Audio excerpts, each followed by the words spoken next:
ശേസ്കാ ഇങ്ങോട്ട് നോക്കി. നമ്മളെവിടെ ഉള്ളതെന്ന് പറഞ്ഞു കൊടുക്കി. നമ്മളെ സ്വന്തം നാട്ടില് ഒളോപ്പറ. ഇവിടുത്തെ ചെറിയ സ്വന്തം സ്ഥലം, ടൂറിസ്റ്റ് പ്ലേസ്. ഇവിടെ പിന്നെ പെരുമക്കാലം ഷൂട്ട് ചെയ്ത ലൊക്കേഷൻ ഇവിടെയാണ്.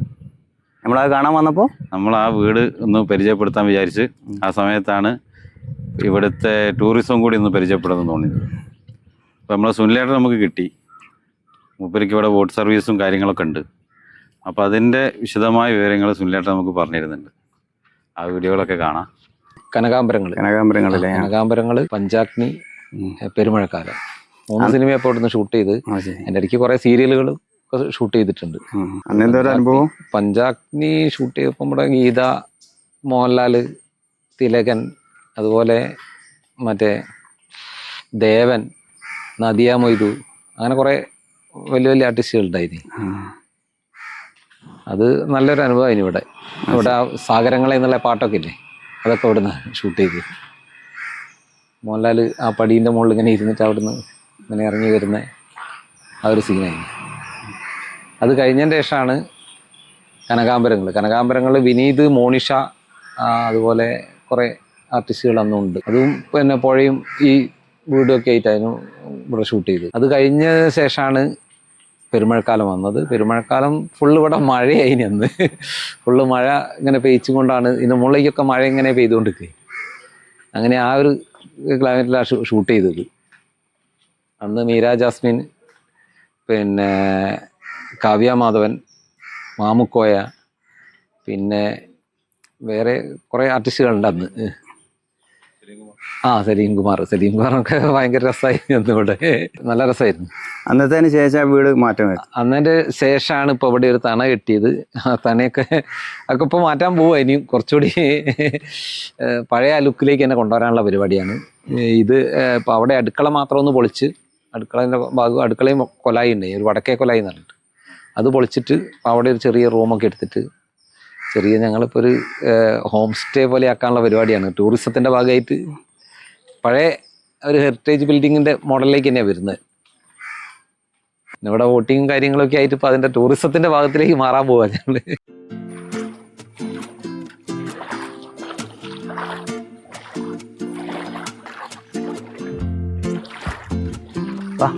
നടന്നെടുക്കും.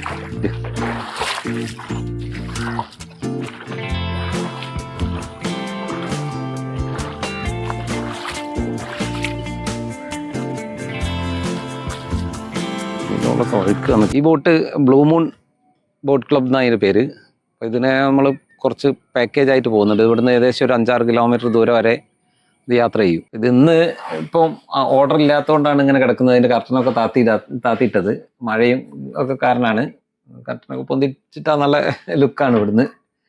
ഇപ്പോൾ ഇന്ന് വൈകുന്നേരം ഒരു ഓർഡർ ഉണ്ട്, അപ്പോഴേക്കൊക്കെ റെഡിയാവും. പിന്നെ ഇപ്പോൾ പാക്കേജ് എന്ന് പറഞ്ഞാൽ ഇതിന് 20 ആൾ വരെ 700 രൂപേൻ്റെ ഒരു പാക്കേജ് ഉണ്ട്. അതിൽ പിന്നെ ചായ, പിന്നെ വട, ചട്നി, അതുപോലെ ഉച്ചയ്ക്ക് ചോറ്, കരിമീൻ പൊരിച്ചത് അല്ലെങ്കിൽ ബിരിയാണി, അതുപോലെ അത് കഴിഞ്ഞ് വൈകുന്നേരം സ്നാക്സ്, ചായ, ഇത്രയും കാര്യങ്ങളുള്ളതാണ്. അതിൽ ചോറൊക്കെ നല്ല സാമ്പാർ, ചോറ്, മീൻകറിയൊക്കെ ഉണ്ടാവും. അതിൽ എല്ലാ സാധനങ്ങളും ഉണ്ടാവും. അത് കഴിഞ്ഞാൽ പിന്നെ ഒരു 1.5 മണിക്കൂറിൻ്റെ ഒരു മണിക്കൂറിൽ വേണമെങ്കിൽ നിങ്ങൾക്ക് ബോട്ട് സ്വന്തമായിട്ട് എടുത്ത് പോകാം. അതിലൊരു 15 ആൾ വരെ കയറാം, 1500 രൂപ. പിന്നെ ഏകദേശം ഒരു 10-70 ആൾ വരെ പോകാൻ പറ്റിയൊരു ബോട്ടാണിത്. വലിയ ബോട്ടാണ്, നല്ല യാത്രയാണ്. ഇവിടുന്ന് ഏകദേശം 6 കിലോമീറ്ററോളം ദൂരം പോകുന്നുണ്ട്. അവിടെ പുറക്കാട്ടിരി വരെ യാത്ര ചെയ്യും. അതിൻ്റെ ഇടയ്ക്ക് കുറേ കാര്യങ്ങൾ കാണാനൊക്കെ ഉണ്ട്. നല്ല പച്ചപ്പുള്ള കണ്ടൽക്കാടുകളും പിന്നെ കുറേ പാലങ്ങളൊക്കെ ആയിട്ട് പാവയിൽ ആ ഭാഗത്തൂടെയൊക്കെ ആയിട്ടാണ് പോവുക. പാവയിൽ ഫെസ്റ്റ് നടക്കുന്ന സ്ഥലങ്ങളൊക്കെ കാണാം. പിന്നെ ഇതിൻ്റെ തൊട്ടടുത്ത് തന്നെയാണ് നമ്മളെ പഞ്ചാഗ്നി, പെരുമഴക്കാലം, പിന്നെ കനകാംബരങ്ങളൊക്കെ ഷൂട്ട് ചെയ്ത വീട്. അതിനോട് ചേർന്നുകൊണ്ടാണ് ഇത് കിടക്കുന്നത്. പിന്നെ നമുക്ക് വേറൊരു ചെറിയ ബോട്ടും കൂടി ഉണ്ട്, എവർഷൈൻ എന്ന് പറഞ്ഞിട്ട്. അത് ഇതിൻ്റെ തൊട്ടടുത്താണ്. അതിലൊരു 17 ആൾ വരെ പോകാൻ പറ്റിയ ബോട്ടാണ്. ഇത് നമ്മളിപ്പോൾ ആഗസ്റ്റ് മാസത്തിൽ തുടങ്ങാൻ പോകുന്ന ഒരു കളരിയാണ്. കളരി ഇവിടെ പിന്നെ കളരിയും അതിൻ്റെ ചികിത്സയൊക്കെ ആരംഭിക്കുന്നുണ്ട്. ഓഗസ്റ്റിലാണ് സ്റ്റാർട്ട് ചെയ്യുന്നത്. അപ്പോൾ പണി നടന്നുകൊണ്ടിരിക്കുന്നേ ഉള്ളൂ. ഇത് ടൂറിസത്തിൻ്റെ ഭാഗമായിട്ട് തന്നെയാണ് വരുന്നത്.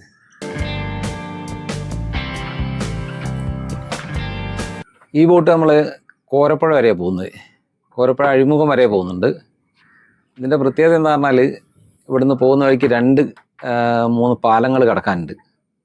അപ്പോൾ ആ പാലങ്ങളൊക്കെ കടന്നിട്ടാണ് കോരപ്പുഴയ്ക്ക് പോകുന്നത്. അതിൻ്റെ ഇടയ്ക്ക് ഒരു തുരുത്തുണ്ട്.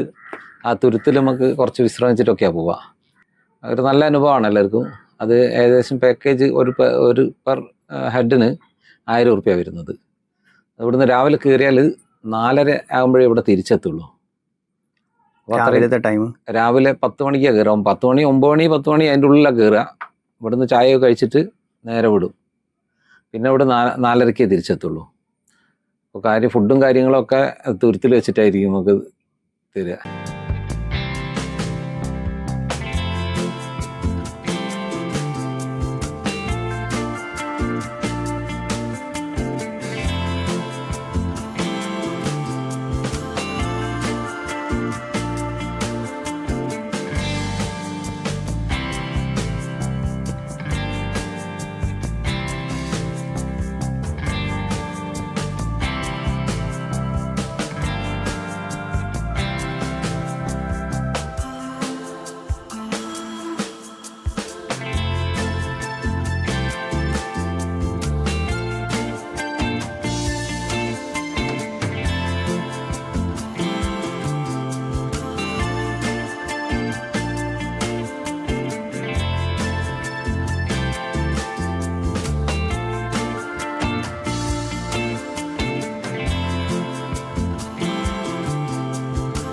ഒളവപ്പാറയുടെ വിശേഷങ്ങൾ ഇവിടെ പറഞ്ഞു തീരുന്നില്ല. കേരള ചങ്ങായിക്ക് വേണ്ടി ഒളവപ്പാറയിൽ നിന്നും ക്യാമറമാൻ സലീമിനൊപ്പം റിപ്പോർട്ടർ സിയാസ് ഹംസ. അങ്ങനൊന്നും പറയാൻ ഞങ്ങൾ ന്യൂസ് റിപ്പോർട്ടർമാരൊന്നുമല്ല. നമ്മളെ വീഡിയോ കാണാൻ നിങ്ങൾ നമ്മളെ സപ്പോർട്ട് ചെയ്യാം.